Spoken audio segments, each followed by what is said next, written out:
Hi, this is Rishad here. So இந்த வீடியோவில் வந்து நம்ம ரெண்டு படத்தை பற்றி பார்க்க போகிறோம். ஸோ ஒன்று வந்து கல்கி 289880 அண்ட் இன்னொன்று வந்து ராயன். ஸோ ரெண்டுமே வந்து லாஸ்ட் வீக் வந்து ஓடிடியில் வந்துச்சு.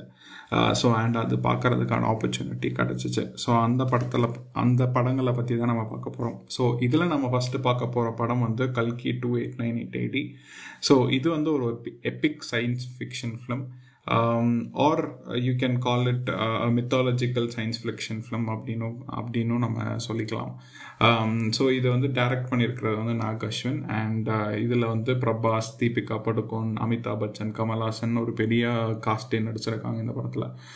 And the entire film is set in a post-apocalyptic world. that is world வந்து ஒரு கட்டத்தை ரீச் ஆயிடுது. And people are one section of the people வந்து அடிமையாக இருக்காங்க, இன்னொரு செக்ஷன் ஆஃப் பீப்புள் வந்து ஹை சொசைட்டி அப்படிங்கிற ரேஞ்சில் இருக்காங்க, இன்னொரு செக்ஷன் ஆஃப் பீப்புள் வந்து ரெபலில் இருக்காங்க. ஸோ இந்த மாதிரியான ஒரு செட்டப்பில் தான் இருக்குது. ஸோ இதை வந்து ஃபுல்லாக அந்த ஃபுல் வேர்ல்டுவே வந்து லைக் அந்த எஸ்பெஷலி இதில் வந்து காசி மட்டும்தான் வந்து கடைசி சிட்டி அப்படின்னு காமிக்கிறாங்க. ஸோ அந்த இடத்துல வந்து சுப்ரீம் யாஸ்கின் அப்படின்னு ஒருத்தர் இருக்கான்.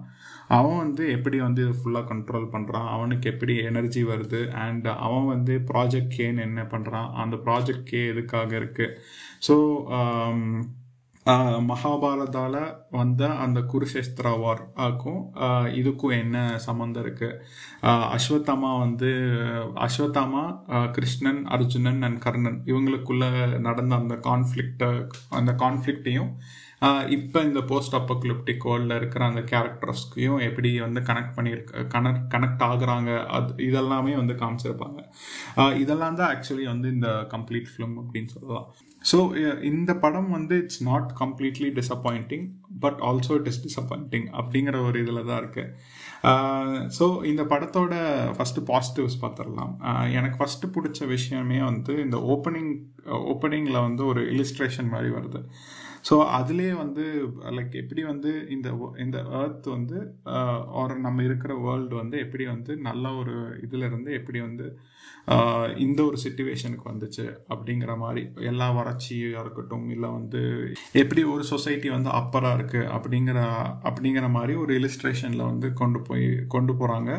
அது வந்து எனக்கு ரொம்ப பிடிச்சிருந்துச்சு. ரொம்ப அதுக்கான டைம் வேஸ்ட் பண்ணாமல் அது வந்து எடுத்தோன்னே வந்து ஓகே இதுதான் அப்படிங்கிறத வந்து செட் பண்ண விதம் எனக்கு ரொம்ப பிடிச்சிருந்துச்சு. அண்ட் ஸோ இந்த வேர்ல்டு செட்டிங்கே வந்து ரொம்ப நல்லா இருந்துச்சு. ஸோ ரொம்ப வறட்சியான ஒரு செட்டிங்கில் எடுத்திருந்தாங்க.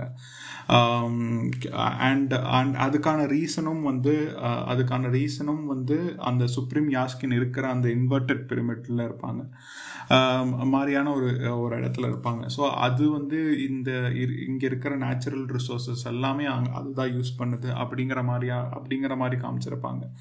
ஸோ அந்த மாதிரியான ஒரு சில சைஃபைக்கே இருக்கிற ஒரு சில கற்பனைகள் எல்லாமே ரொம்ப நல்லாவே செட் பண்ணியிருந்தாங்க. ரெண்டாவது வந்து இந்த படத்தில் யூஸ் பண்ண விஎஃப்எக்ஸ் அண்ட் கிராஃபிக்ஸாக இருக்கட்டும் டாப் நாச்சாக இருந்துச்சு. நிறைய இடத்துல வந்து அது ரொம்பவே நல்லா எடுத்திருந்தாங்க. எஸ்பெஷலி செகண்ட் ஹாஃபில் வந்து அந்த ரோபோட் அந்த புஜிங்கிற ரோபோட் வந்து டிரான்ஸ்ஃபார்ம் ஆகிற விதம் எல்லாமே ரொம்ப நல்லா இருந்துச்சு. அண்ட் கிளைமேக்ஸ் எஸ்பெஷலி அந்த என்டையர் ஃபைட் சீக்வன்ஸே வந்து அது எடுத்த விதமாக இருக்கட்டும், அதில் யூஸ் பண்ண கிராஃபிக்ஸாக இருக்கட்டும், அதுவும் நல்லா இருந்துச்சு. ஸோ இந்த மாதிரி ஒரு சில இடத்துல வந்து கொஞ்சம் கிளிச் இருந்தாலும், எஸ்பெஷலி அந்த புஜ்ஜியை காமிக்கிற போது நிறைய இடத்துல வந்து கொஞ்சம் அன்செட்டிலிங்காக இருந்தாலும் மற்ற இடத்துல எல்லாமே வந்து ரொம்பவே நல்லா யூஸ் பண்ணியிருந்தாங்க. ஸோ அது எனக்கு ரொம்பவே பிடிச்சிருந்துச்சு. அண்ட் த காஸ்டிங் சொல்லி ஆகணும். அமிதாப் பச்சனாக இருக்கட்டும், கமல்ஹாசனாக இருக்கட்டும், ஸோ இவங்க ரெண்டு பேர் தான் வந்து ஆக்சுவலி வந்து இந்த படத்தை வந்து கேரி ஆன் பண்ணுறாங்க. கமல்ஹாசன் என்னதான் வந்து ஒரு 15-20 மினிட்ஸ் வந்தாலும் அவரோட ஆக்டிங் ஸ்கில்ஸ்லேயே வந்து பயங்கரமாக நடிச்சிருக்காரு. அண்ட் அமிதாப் பச்சனுக்கு அந்த கேரக்டர் கொடுத்தது வந்து ரொம்பவே நல்லா இருந்துச்சு. அவரோட ஹைட்டுக்கும் அதுக்கும் ரொம்பவே நல்லா மேட்ச் ஆச்சு. அண்ட் ரொம்பவே நல்லா எடுத்திருந்தாங்க அவர் இந்த படத்தில் வந்து ரொம்பவே நல்லாவும் நடிச்சிருந்தார் அவர். இவ்வளோதான் ஆக்சுவலி வந்து பாசிட்டிவ்ஸாக எனக்கு தோணுச்சு. So the reason why the negatives are more அப்படின்னா, so the first thing is it is you either have a mythological film or a sci-fi film. ஸோ நீங்கள் ரெண்டுமே மிக்ஸ் ஆகும்போது நிறைய இடத்துல வந்து கொஞ்சம் வந்து சயின்ஸுக்கு எதிரான டைலாக்ஸ் எல்லாம் வந்து கொஞ்சம் இருந்துச்சு. அது எல்லாமே கொஞ்சம் பார்க்கறதுக்கு எஸ் அதெல்லாமே வந்து ஒரு ஆடியன்ஸ் அட்ராக்ட் பண்ணுறதுக்கான வச்ச மாதிரியான ஒரு ரீசனாக தான் இருந்துச்சு. ஸோ ரெண்டாவது வந்து the first half of the film வந்து இட் ஆக்சுவலி என்னதான் வந்து அதுக்கான டைம் வந்து நிறையா அவங்க ஒதுக்கியிருந்தாலும் அதில் நடக்கிற விஷயங்கள் வந்து ரொம்ப கம்மியாக தான் இருந்துச்சு. நீங்கள் ஒரு பேஸுமே பயங்கரமாக எக்ஸ்பிளைன் பண்ண கிடையாது, அந்த வேர்ல்டுமே இன்னும் செட் ஆக கிடையாது. அப்படிங்கிற போது அது அது அது வந்து கொஞ்சம் ஒரு ப்ராப்ளமேட்டிக்காகவே போச்சு ஃபர்ஸ்ட் ஆஃப். பட் ஒன்ஸ் ஒரு ஃபர்ஸ்ட் ஆஃப் அந்த அந்த அந்த ஒரு இன்டர்வல் டைமில் ஒரு 10 to 15 minutes அது வந்து கொஞ்சம் செட் ஆகி, அண்ட் செகண்ட் ஹாஃப் வந்து அந்த சேசிங் அப்படி மூவ் ஆகும்போது somehow the film got settled அப்படின்னே சொல்லலாம். பட் இந்த டைம் ஃப்ரேமில் வந்து the story actually does not explain a lot of things அப்படிங்கிற போது அது கொஞ்சம் டிஸ்டர்பிங்காகவே இருந்துச்சு படம் பார்க்கும்போது. அண்ட் எஸ்பெஷலி முன்னாடியே சொன்ன மாதிரி செகண்ட் ஹாஃப் தான் வந்து இந்த படத்தவே சேவ் பண்ணுது. எஸ்பெஷலி லாஸ்ட் அந்த 30 minutes அந்த வார் மாதிரி, வார்ன்னு சொல்ல முடியாது, ரெண்டு குரூப்புக்கும் சண்டை வர்றது எல்லாமே ரொம்பவே நல்லா எடுத்திருந்தாங்க. Actually that what saved the film. And also அந்த மித்தாலஜிக்கும் இந்த இப்போ இருக்கிற அந்த கேரக்டர்ஸையும் வந்து கனெக்ட் பண்ண விதமும் நல்லா இருந்துச்சு. அது என்னதான் வந்து ப்ரெடிக்டபிளாக இருந்தாலும் அது வந்து கனெக்ட் பண்ண விதம் நல்லா இருந்துச்சு. And the next thing is like நீங்கள் இந்த மாதிரியான ப்ராஜெக்ட் லைக் எஸ்பெஷலி நீங்கள் ஒரு 3 films or like ஒரு 2 films அட்லீஸ்ட் எடுக்க போகிறீங்க அப்படின்னு சொல்லும்போது the problem with Indian films is like அந்த ஃபர்ஸ்ட் ஃபிலிமை வந்து வெறுமனே வந்து ஒரு பேஸுக்காகவும் ஒரு ஒரு ஒரு லைக் எப்படி சொல்கிறது, ஒரு அட்ராக்டிங்கான ஃபேக்டருக்காக மட்டுமே வச்சுருக்காங்க. ஸோ இந்த படத்தில் ஒரு சில கேமியோ வருது, பிரபலங்க லைக் எப்படி சொல்கிறது, ஃபேமஸான கேமியோஸ் கொண்டு வராங்க. அதுக்கப்புறம் வந்து டைலாக்ஸ் வந்து கொஞ்சம் இதாக வைக்கிறாங்க. லைக் அந்த மாதிரியான சில செக்லிஸ்ட்லாம் இருக்கும்ல ஒரு ஹீரோ படத்தில், அது எல்லாமே பண்ணுறாங்க. ஒரு ஃபைட் சீனு, ஹீரோக்கான இன்ட்ரடக்ஷனு, அந்த மாதிரியான விஷயங்கள் எல்லாமே வச்சு அதை வந்து அப்படியே ஒப்பேத்திடுறாங்க. ஸோ இதனால என்ன ஆகுதுன்னா, ஃபர்ஸ்ட் ஃபிலிம் இஸ்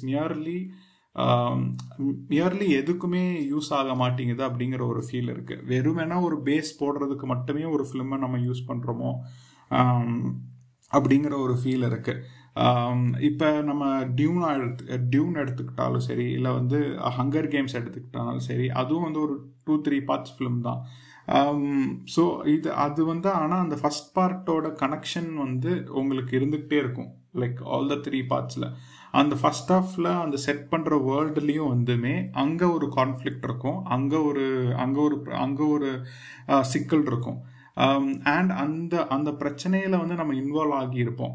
ஸோ இதில் அன்ஃபார்ச்சுனேட்லி வந்து என்னதான் வந்து இதில் வந்து தீபிகா படுகோனோட அந்த அந்த அந்த இஷ்யூவாக இருக்கட்டும், அதுக்குள்ளே இருக்கிற அந்த கான்ஃப்ளிக்ஸாக இருக்கட்டும், அது ரொம்ப சீரியஸான இஷ்யூவாக இருந்தாலும் அந்த கேரக்டர் மேலேயும் அந்த இஷ்யூ மேலேயும் நம்மளால பெருசாக வந்து ஒரு ஹார்ட் தர முடியல அப்படிங்கிற ஒரு ஃபீல் இருந்துச்சு. அது வந்து பெருசாக கனெக்ட் பண்ணிக்க முடியல அப்படிங்கிற ஒரு ஃபீல் இருந்துச்சு இந்த படத்தில். அது ஒன்று தான் பெரிய ட்ராபேக்காக நான் பார்த்தேன் இந்த படத்தில். அண்ட் அதுதான் வந்து பெரிய ட்ராபேக்கும் அப்படிங்கிற ஒரு ஃபீல் இருந்துச்சு. And lastly Hollywood references, like literally every scene you watch, like there is a reference of some film which you have watched in Hollywood அப்படிங்கிற ஒரு ஃபீல் இருந்துச்சு. And also the predictability of the script. அது நீங்கள் second half என்னதான் வந்து அவ்வளோ பயங்கரமாக இருந்தாலும் அதோட ப்ரெடிக்டபிலிட்டி லெவல் வந்து ரொம்ப ரொம்ப ஈஸியாக இருந்துச்சு.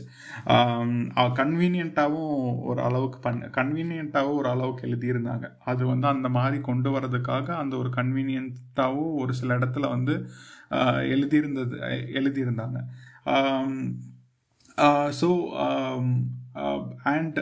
The last thing I felt there was an issue is like இந்த மாதிரியான ஒரு வேர்ல்டு செட் பண்ணும்போது and when you are showing a different group of people and ஒரு ட்ரையான ஒரு அட்மாஸ்பியரில் நீங்கள் காமிக்கும் போது லைக் எப்படி சொல்கிறது, இதில் வந்து ஒரு ரெபல் குரூப் காமிக்கிறாங்க. அந்த ரெபல் குரூப் வந்து சண்டை போடுறதுக்கு முக்கால்வாசி இடம் வந்து அவங்க வெளியே வந்து தான் சண்டை போட்டு ஆகணும் அப்படிங்கிற ஒரு நிலைமையில் இருக்காங்க. பட் அவங்களுக்கு யூஸ் பண்ணுற காஸ்டியூம்ஸாக இருக்கட்டும், அவங்க யூஸ் பண்ணுற வெப்பன்ஸாக இருக்கட்டும், அது எல்லாமே வந்து ஒயிட் அண்ட் ப்ளூஷாக காமிக்கிறாங்க. ஸோ அது வந்து கொஞ்சம் உறுத்தலாக இருந்துச்சு. அதெல்லாம் வந்து கொஞ்சம் லைக் இன்னும் கொஞ்சம் ரிசர்ச் பண்ணி ரொம்ப நல்லா கொண்டு வந்திருக்கலாம். மேபி வந்து குட் அண்ட் ஈவல் காமிக்கிறதுக்காக, ஏன்னா வந்து சுப்ரீமியா ஸ்கின் கூட இருக்கிறவங்க எல்லாருமே பிளாக் போட்டிருப்பாங்க, பிளாக் அண்ட் ரெட் யூஸ் பண்ணுவாங்க. ஸோ இவங்களை வந்து நல்லவங்களாக காமிக்கிறதுக்காக ஒயிட் அண்ட் ப்ளூ அப்படின்னு யோசிச்சாங்களா என்னன்னு தெரியல. பட் அது வந்து இன்னும் கொஞ்சம் ரிசர்ச் பண்ணி நல்லாவே எடுத்திருக்கலாம் அப்படின்னு தோணுச்சு. So basically these are my takes from கல்கி 2898 AD. ஸோ என்னதான் வந்து இந்த குறைகள் எல்லாம் இருந்தாலும் somehow they made to make sure that we are waiting for the second half அப்படின்னு சொல்லலாம். ஸோ அது வந்து ஒரு சில ஃபேக்டர்ஸ் வந்து இதில் கொஞ்சம் ஒர்க் அவுட் ஆனதுனால தான். ஸோ அட்லீஸ்ட் அந்த ஃபேக்டர்ஸாவது ஒர்க் அவுட் ஆச்சே அப்படிங்கிற ஒரு ஹாப்பினஸ் இருக்கு. So let's see how the second half the second part goes. So அடுத்து நம்ம பார்க்க போகிற படம் வந்து ராயன். ஸோ அட்லீஸ்ட் வந்து இதுக்கு முன்னாடி நம்ம பார்த்த படமாவது like it was a mixed feelings கொடுத்துச்சு. both disappointing and sometimes it was nice also. But இந்த படம் வந்து it was completely disappointing அப்படின்னு தான் சொல்லணும். ஸோ ராயன் வந்து தனுஷ் டைரக்ட் பண்ணியிருக்காரு. So it is his debut film and debut as a director and it is his 50th film. அப்படிங்கிற போது இதுக்கான பயங்கரமான எதிர்பார்ப்பு வந்து இருந்துச்சு. So it is a neo-noir action drama அப்படின்னு சொல்லலாம். ஸோ இந்த படத்துலேயும் வந்து பயங்கரமான காஸ்டிங் இருக்குது. தனுஷ், எஸ்.ஜே. சூர்யா, காளிதாஸ், துஷாரா விஜயன்ட்டு நல்ல ஒரு காஸ்டிங் தான் இந்த படத்துலையும். But the story and the script is very simple. அது சிம்பிளாக இருக்கிறது கூட பிரச்சனை இல்லை. The treatment also was very shallow. அதுதான் பிரச்சனையாக இருந்துச்சு. ஸோ நீங்கள் இந்த படம் பார்த்தீங்க அப்படின்னா அட்லீஸ்ட் வந்து உங்களுக்கு ஒரு 2-3 படம் பார்த்த ஒரு ஃபீல் இருக்கும். அட் த சேம் டைம் வந்து அந்த ஒரு வாவ் ஃபேக்டர் வந்து எங்கேயுமே வரல அப்படிங்கிற ஒரு ஃபீல் தான் இருந்துச்சு. So Raayan, I think it's basically based on Ravanan and his sister, the relationship between Ravanan and his sister, அதை பேஸ் பண்ணி தான் லைக் இந்த படத்தையும் வந்து கொஞ்சம் ஃப்ரேம் பண்ணியிருந்தாங்க அப்படின்னு ஃபீல் ஆச்சு. அந்த மாதிரி தான் இந்த கேரக்டரும் இருந்துச்சு. எடுத்தோடனே லைக் ஃபர்ஸ்ட்லேயே நம்மளுக்கு வந்து ஓப்பனிங்லேயே அந்த சின்ன வயசில் அவங்க எப்படி வாழ்ந்தாங்க அந்த சிச்சுவேஷன் காமிக்கிறதா இருக்கட்டும், அதுக்கப்புறமா அவங்க அந்த ஊர்ல இருந்து ஓடி வந்து அங்கே எப்படி வந்து பொழைக்கிறாங்க அப்படிங்கிறதா இருக்கட்டும். அண்ட் அந்த ஒரு லைக் இந்த படத்தில் நிறையா கான்ஃப்ளிக்ட்ஸ் வந்துக்கிட்டே இருக்கு. பட் அந்த கான்ஃப்ளிக்ட்ஸ் எதுவுமே வந்து நம்மளுக்கு வந்து பெருசாக தெரியல. லைக் ஏன்னா வந்து இதில் வந்து வெறுமனே நீ லைக் ஒரு சீனில் வந்து நீ ஒரு 10 வருஷத்துக்கு முன்னாடி பண்ணது வந்து மறக்கவா முடியும் அப்படிங்கிற மாதிரியான, ஏன்னா ஆல்ரெடி தனுஷ் வந்து ஏதோ ஒரு இன்சிடெண்ட் பண்ணியிருக்காரு அப்படிங்கிறது வந்து வெறும் எப்படி சொல்கிறது, வெறும் வந்து சொல்கிறனாலே என்னமோ அது வந்து அவ்வளோ எஃபெக்டிவாக தெரியல. அண்ட் ஸோ எனக்கு இந்த படத்தில் வந்து ஒரு சில விஷயங்கள் பிடிச்சது வந்து இந்த சினிமாட்டோகிராஃபி பயங்கரமாக இருந்துச்சு. நிறைய இடத்துல வந்து ரொம்ப ரொம்ப கேஷுவலாக வந்து கொண்டு போயிருந்தாங்க. எஸ்பெஷலி கிளைமேக்ஸில் வர சாங்கெல்லாம் இருக்கட்டும், அதை எடுத்திருந்த விதம்லாம் ரொம்ப நல்லா இருந்துச்சு. ரெண்டாவது வந்து த ஆக்டர்ஸ். ஸோ தனுஷ் தான் வந்து லிட்ரலி தனுஷ் அண்ட் துஷாரா விஜயன் தான் வந்து இந்த படத்தில் வந்து they are like carrying the film அப்படின்னே சொல்லலாம். பட் அந்த அளவுக்கு வந்து ஒரு ஒரு ஒரு எஃபெக்டிவான ஒரு ஒரு ஒரு ஸ்க்ரீன் பிளேயோ இல்லை ஒரு ஸ்கிரிப்டோ இல்லாத போது அவங்களோட அந்த லைக் அவங்களோட அந்த ஒரு பெர்ஃபார்மன்ஸுமே வந்து ஒரு இன்வேலிடாக தான் போயிடுது படத்தில். ஸோ இந்த படத்தில் வந்து மிஸ்ட்ரி ஃபேக்டர்ஸ்லாம் இருக்குது, ட்விஸ்ட்ஸ் இருக்குது, டர்ன்ஸ் இருக்குது.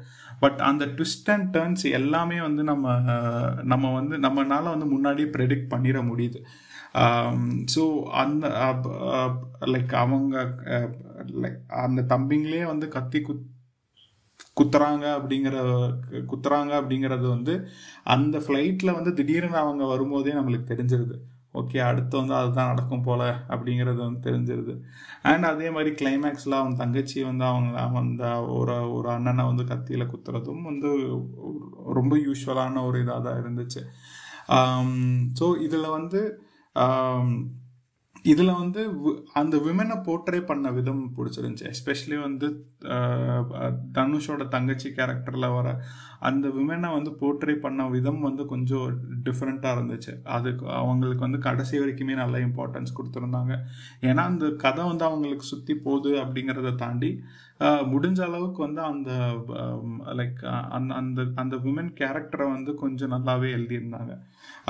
பட் கான்ட்ரடிக்டா வந்து the way the film spoke about rape or the way அதை டீல் பண்ண விதம் வந்து எனக்கு ரொம்ப அவ்வளோ பெருசாக லைக் அவ்வளோ பெருசாக அது வந்து ஈடுபடல. லைக் அது வந்து எனக்கு நான் ஒத்துக்கல. கொஞ்சம் கான்ட்ரவர்ஷியலாக இருந்துச்சு. அதெல்லாமே வந்து கொஞ்சம் கேர்ஃபுல்லாக பண்ணியிருக்கலாம் அப்படின்னு தோணுச்சு. அண்ட் அது தம்பிங்க கேரக்டர் எல்லாமே வந்து ரொம்ப லைக் இதுக்கு முன்னாடி பார்த்த நிறையா படங்களை வந்து ஞாபகப்படுத்துச்சு. ஸோ இந்த படத்துலையும் ஆஸ் யூஸ்வலாக வந்து போலீஸ் ரொம்ப அவங்களுக்கு ரொம்ப கிளீஷேடான போலீஸ். அவங்க வந்து லைக் ஒரு இடத்துல இருந்து இடத்துக்கு வராங்க, அங்கே வந்து கிளீனிங் இந்த இடத்துல இருக்கிறத வந்து கிரைம் ஃப்ரீ ஆக்க போகிறேங்கிறாங்க. ஸோ அந்த கேங்குள்ளேயே ஒரு கான்ஃப்ளிக்ட் நடக்குது. அண்ட் இவர் எப்படி நடுவில் மாட்டிக்கிறாரு. ஸோ இது வந்து எல்லாமே போலீஸ் பிளான் பண்ணுறது தான். இல்லை, போலீஸ் பிளான் பண்ணல, பட் அன்ஃபார்ச்சுனேட்லி ஒரு நடுவில் சிக்கிக்கிறாருன்னு வைங்க. இது எல்லாமே வந்து ரொம்ப யூஸ்வலாக தான் இருந்துச்சு. லைக் ராயன் ஸோ இந்த படத்தில் வந்து ரொம்ப கொஞ்சம் பாசிட்டிவாக நான் பார்த்தது வந்து how the hero was treated. So எனக்கு அது மேபி வந்து தனுஷோட படங்கள்லேயே நிறையா படத்தில் வந்து தனுஷ் ஸ்டார்டிங்கில் வந்து கொஞ்சம் வந்து டிமிடாக தான் இருப்பார். ஸோ லைக் ரொம்ப ஒரு பாவமா அப்பாவியா அப்படிங்கிற மாதிரி தான் இருப்பார். ஸோ பட் அதுக்கான இதை வந்து செகண்ட் ஹாஃப்லேயோ இல்லை ஸ்டோரி மூவ் ஆக அதை கொண்டு வந்துடுவார். ஸோ இதே மாதிரி இங்கேயும் அதே மாதிரியான ஒரு ஃப்ளோ தான் இருக்குது. பட் இங்கே வந்து என்னென்னா ஹீரோக்கு வந்து அவ்வளோ பெரிய இம்பார்ட்டன்ஸ் தரல. ஸோ அந்த இன்ட்ரடக்ஷனாக இருக்கட்டும், அதுக்கப்புறம் அங்கேருந்து மூவ் ஆகும் போதே வந்து பெருசாக வந்து ஹீரோக்கு வந்து எந்த ஒரு ஸ்பெஷல் இம்பார்ட்டன்ஸும் கொடுக்காதது வந்து நல்லா இருந்துச்சு. And as usually SJ Suryah அவங்களோட நடிப்பு எல்லாமே வந்து நல்லா தான் இருந்துச்சு. பட் அவங்களுக்கு எல்லாமே வந்து இந்த படம் வந்து பெர்ஃபார்மன்ஸ் பண்ணுற அளவுக்கு தீனி போட்டுச்சா அப்படின்னா அது வந்து ஒரு பெரிய கேள்விக்குறி தான்.